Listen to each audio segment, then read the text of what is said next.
Welcome back, everyone, to Hard Me Farm, and I'm so glad you're here. We're in a fall homeschool getting ready season right now, and the kids are very excited to get back to working on their curriculum work. And I'm excited for some scheduling and sitting down and doing some work together. I love spending time with the kids one on one and getting to see everything they're learning. It's so much fun. We don't normally do or work along with the regular school system schedule. So this is the first time we've had a real summer break because it was just such a busy summer. We PCSed from Georgia to Texas. We moved into a new farmhouse. It needed some renovation. Um, we had just been so busy. We started a new farm business selling our pasture raised chickens. I have been so insanely busy. My husband's hardly been here. I've had family members to help me, but we school was just curriculum, sitting down and doing school curriculum was just not part of that this summer. And that's okay. It's okay. It's okay to have breaks from doing your curriculum on busy times. That's a good, one of the benefits of doing homeschool. That when we have a really busy season or we need to travel somewhere, then it's just not an issue. We did, of course, have the children learning all through the summer. They learned so many new things this summer. We went to so many great places. We've been to some amazing, beautiful museums. We even visited the Alamo. We've learned so much about local history. And the kids have had so much fun doing things like that. That's what they really love to do and how they love to learn. We've been learning so much outside on the farm and learning about our land and our plans for our farming future here. And the kids have all been part of that, and they've had such a blast this summer doing all those things. It's just time now to switch gears and put some time aside to sit down each day and do some work on curriculum. I'm so excited to try out the new curriculum I have. I'm going to be going over that a little bit later at the end of the video. We've switching up a little bit this year and doing a few different things, so that's something I'm excited to share later. But with the first order of business is to make sure that we have plenty of snacks around when we're doing homeschool. I get very frustrated when we're ready to do some schoolwork. I say to the kids, right, let's sit down. It's time to start school. And they instantly just like, I want snacks. We need snacks. And then we spend the next 30 minutes like looking for snacks and trying to get something to eat so they can eat during schoolwork. So it's a great idea to have some things prepped. So the first thing I'm going to make is some fridge pickles. Now, these are really easy to make, and I did kind of cheat this year. I didn't get any pickles out of the garden. Normally, we are overrun by cucumbers that we literally have no choice but to make a bunch of fridge pickles. But this year, my garden kind of failed. I didn't have enough chance to get everything set up and the watering system set up. So we're like almost West Texas, so it is extremely dry here. So it's hard to grow anything, especially if you don't have timers on your water and stuff like that. So that's not, I have a garden going. It's just very small, and it just, this is the first year I've had in like 5 years I've had no cucumbers come out of the garden. So I did go to Walmart and I bought some cucumbers. They're pickling cucumbers, and I made this salt water vinegar brine, and I cooked that on the stove, and then I added some fresh dill, some garlic cloves, and some peppercorns, and then I put that in with the cucumbers. I sliced them in a few different ways that the kids like. I didn't do too many sliced because we just use those for hamburgers or sandwiches, but the kids do prefer it in spears when we're doing it for snacks. In these lids for the wet jars, I can link them below. I got these on Amazon a while ago, and I love these. And I love that you can kind of push the center down, and it makes sure that all the air escapes and that the pickles, the cucumbers stay inside the brine and don't pop up. I really like that, and I love how the wide mouth of the wet jars just works really well for the kids putting their hands in there trying to get the pickles out. I can't say enough about the wet jars. I love them. They're very aesthetically pleasing to me, but they also are very practical, and I love using them in the kitchen. Next, I'm gonna start working on some Hawaiian rolls. Now, what kid does not like to grab a Hawaiian roll as a snack? Now, we used to always eat the store-bought Hawaiian rolls, and I'm still a fan. We used to live in Hawaii, and we love everything Hawaiian food-wise. Like, everything like we used to get on island. I miss so much food there. That reminds me of all the food that I love there and that we miss every day. But to kind of bring that back into our home in a healthy way, in a way that I like, have control over the ingredients, we're going to make some Hawaiian rolls. And these probably aren't going to last long. I'm going to put these in a Ziploc bag and have them on the counter for the kids to grab when they want a snack. So it's probably going to last like a day. But I will make some and the kids are going to love them.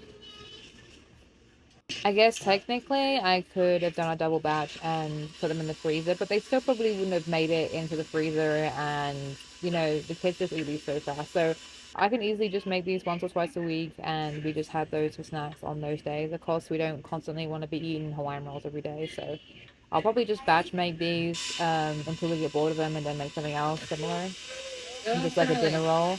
But right now the kids are loving them and I really love this recipe and I will be posting it onto my blog. So I will link it down below and you can give it a try for yourself.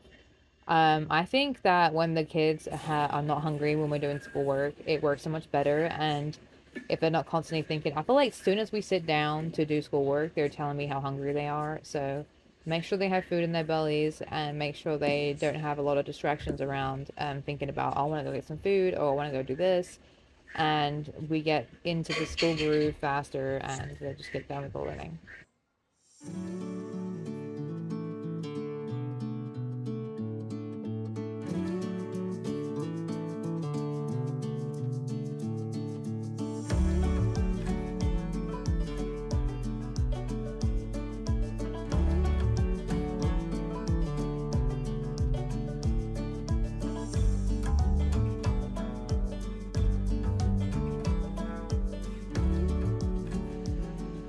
I guess technically you could weigh these to make them perfectly symmetrical and in the same size and weight as each other, but I just like to pinch them off. It's not a huge deal how big they are. I was kind of shocked how big they turn out. Honestly, they were pretty big. So they don't look just like the traditional Hawaiian rolls. I could definitely make these a little bit smaller, but they taste great and the texture was perfect. So size really doesn't matter. The kids loved them and they were delicious. Now it's time to start organizing the school supplies. This is something that I actually really enjoy, funny enough. I feel like I always used to love shopping for stationery, and I love shopping for school supplies. I definitely buy too much sometimes. But I need to go through everything and see what's survived the summer break and what we're running low on, and what kind of stuff I need to go buy this week to add to the collection. I know we don't need anything right now, we have plenty of everything, but we have like three different types of pens, a bunch of different pencils, but I know we need some crayons. I don't know where all the crayons went, but I'm kind of tempted not to buy any crayons because they just end up broken all over the floor. And I feel like right now there's nothing that we need crayons for that we couldn't use something else for, like pencils. So I'm kind of tempted not to buy crayons, even though it's like a traditional school supply and you feel like you need them. But I feel like we can pass on it this year and see how that goes. I 100% needs to declutter some of the old curriculum. We have so much stuff that I purchased and we either didn't like, never used, and we also have stuff that we've been through and I'm just kind of holding on to it, but it's taking up a lot of space. We have so much storage for all the school stuff, but it's just kind of overwhelming to have all this extra curriculum that I know we're never going to use or go back to. So I'm going to declutter that. And I'm also going to get rid of my daughter's preschool, kindergarten, sorry, prep. We've been through all that, so I'm going to throw that away. She's going to be starting the kindergarten curriculum for the good and the beautiful. And then these are the handwriting um, curriculums. I have different levels. My daughter is in the middle age, but she's ahead of my son in handwriting. I feel like girls might just have better handwriting or be more diligent on how neat they are, and she's better at drawing as well. Maybe she's just more artistic than him. You can print this off on the Good and the Beautiful. You can buy their handwriting PDFs and print them. I had the printable, and I also just purchased some because I was kind of being lazy this summer, and I didn't have time to bind any of the handwriting curriculum. I really like this spinning little pencil holder. I've had this since we very first started homeschooling, and it's kind of been through it. It's a little dirty. It's got pen marks all over it, but I found this very easy to organize the pens, and I can just grab this and put it on the table, and then throw it back up in the cabinet, and it's just so easy to use. I'm going to organize everything into pens, felt tip pens or markers, and then glue, scissors. And I get it all put up away from the kids. Like, I don't like them going through this without me supervising them. My daughter gets craft stuff out daily, but I don't like her having the pens and the pencils separated from like the scissors and stuff. It kind of irritates me. So I just tell her she can take a pot of pens out. I don't want her having the scissors because she tends to cut her hair or like cut random things around the house. So I try to keep the scissors away from her, but this is how it looks organized, and we're ready for the new school season. I do have the kids' school curriculum separated in the upper cabinet, so each child has their own shelf. So on each shelf, I have the curriculum, any flashcards, any printouts, anything I need for that specific child is on that shelf. So when I go to sit down, I can just grab it all.